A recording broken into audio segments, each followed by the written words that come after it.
Are you accidentally a Satanist? It's a pretty weird question, but I've had the label Satanist attached to me because I'm a psychologist, and psychology, according to some, is of the devil. However, is Satan really hell-bent on helping people who are depressed? Anyway, psychology is a field of science, and like any other field of science, it's home to people from a variety of faith backgrounds.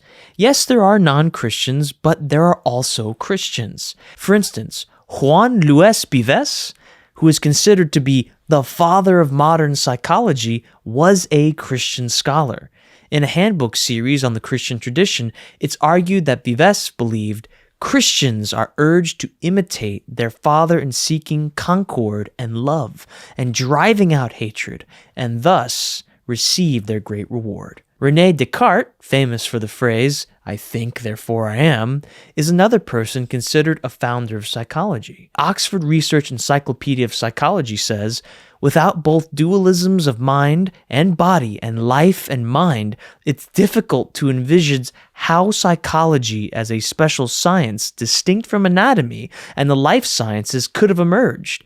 And for this, the discipline of psychology owes Monsieur Descartes a considerable debt." He also created a version of the ontological argument where, as the Stanford Encyclopedia of Philosophy summarizes, he argued that God's existence is as obvious and self-evident as the most basic mathematical truth. Finally, we have Søren Kierkegaard. Søren Kierkegaard is the father of existential psychology, and he was a Christian. In fact, philosopher and theologian Kenneth Samples writes, "Kierkegaard's cure for this soul sickness is being reconciled to God through God's grace and mercy found in Jesus Christ." Kierkegaard believed that people could only achieve their full potential through a passionate and living faith in God. Now, I'm not claiming the founders of psychology, Christian or otherwise, were right about everything. I'm simply pointing out, like every scientific field, psychology has no shortage of Christian pioneers. But let's just say, for the sake of argument, that every single psychologist on the face of the earth is a God-hating atheist. Would that automatically render all psychology papers false? No.